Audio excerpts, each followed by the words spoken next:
So let's talk about a story where one person's devotion, their pure faith, was so incredibly powerful that it literally stopped a god in his tracks. Okay, so picture this. It's the Rath Yatra. We're talking one of the biggest, most incredible religious processions on the planet. You've got this enormous, colossal chariot carrying Lord Jagannath on his sacred journey. And then, bam, it just stops. Out of nowhere.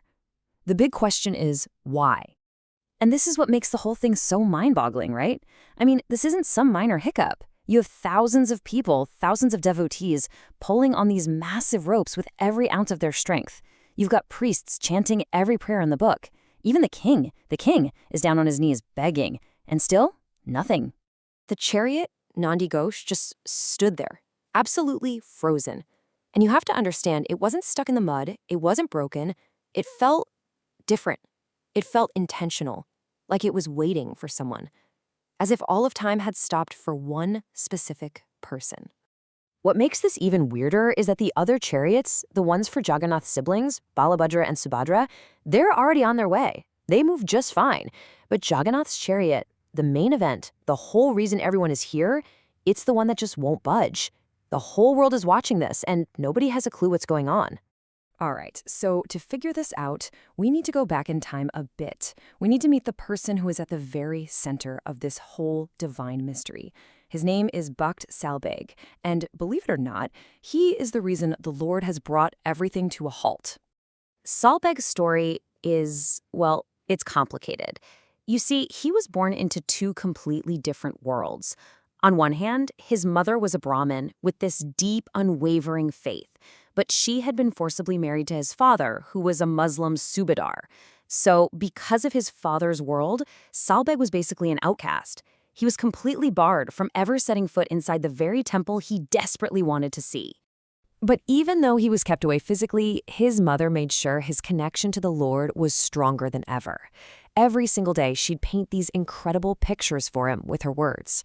She told him all about Jagannath's amazing temple, the divine kitchen, and especially about his eyes.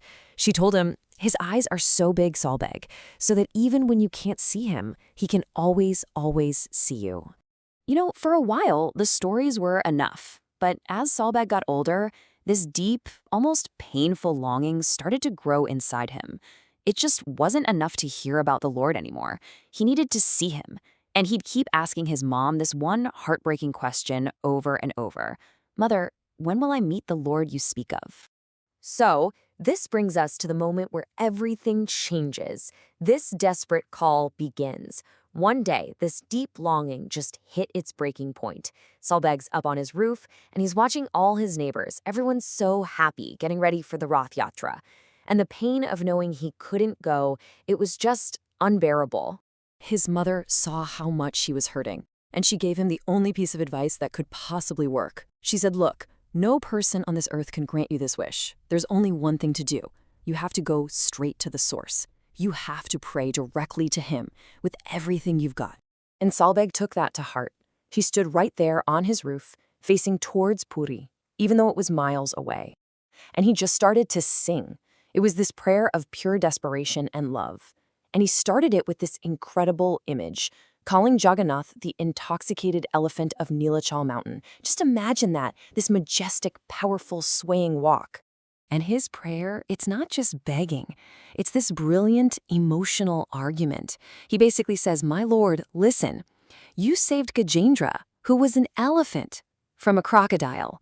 I'm just a boy. Yeah, I'm an outcast, but I'm calling for you. If you saved an animal, won't you please, please save me from this pain of being separated from you?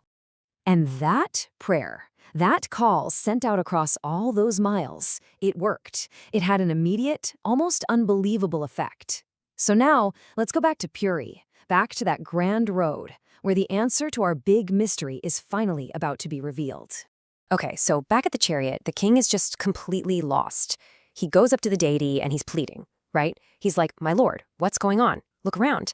There are millions of people here, a sea of devotees as far as I can see. How can you feel like no one has come for you? And then it happens, the divine revelation. The legend says that Lord Jagannath himself speaks, and he says, I don't see this crowd. I only hear one voice calling my name. My eyes only see one person, my devotee, Salbeg. And until he gets here, this chariot is not moving, not one single inch. Can you just imagine the shock on everyone's face? The Lord of the universe gives a direct order, a command to the king? He literally points in a direction and says, "Go.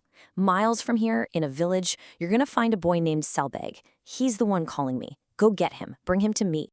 And you better believe the king didn't waste a second. He immediately sent out his royal guards, his priests.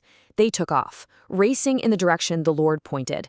Think about it. They're on a mission not from their king, but from their God, to find one boy they've never even heard of. And so, for 2 whole days, everything just stopped. The chariot stood still. The entire festival, the biggest event of the year, was on hold. And Lord Jagannath just waited. The stories say he refused to eat, refused any offerings. He was just waiting, completely focused on the arrival of this one devotee. And then, when the royal palanquin finally arrives carrying Salbeg, something truly amazing happens. You have millions of people there, right? They've come from all over the world just to get a glimpse of their God. But in that moment, their gaze shifts. Everyone stops looking at the Lord, and they all turn to look at this one boy. The boy for whom God literally stopped the world. So as Salbeg gets closer, you can just picture the priests getting all nervous, right? They're worrying about the rules, the rituals. But the Lord himself gets impatient. He basically cuts them off and says, "Are you kidding me? I am yearning to see him, and you're worried about your little rituals? Forget the rules. Bring him to me now." And that brings us to the final, incredibly emotional climax of this whole story. This is the meeting that it seems all of creation had been holding its breath for. So Salbeg, this young boy who's only ever heard stories, he starts climbing the steps of this giant chariot. And for the very first time in his life, he sees his Lord. And in that instant, tears just start streaming down his face, tears of pure, absolute love. And then, the most incredible thing, from the large eyes of the deity, tears start to flow too. It was like, in that moment, everyone watching realized something. Lord Jagannath's arms, you know how they're always open? It's like they'd been held that way for centuries, just waiting for Salbeg to finally come home. The boy ran forward, he embraced his Lord, and right there, in that union, he found total liberation. They say he never rose again. So the story of Salbeg, it's become this timeless legend, right? It's this powerful, powerful reminder that all the barriers we create, religion, caste, whatever, they mean absolutely nothing in the eyes of true devotion. It really makes you think, doesn't it? If a God would stop the entire world for just one person's heartfelt call, what calls out there might we be ignoring in our own lives?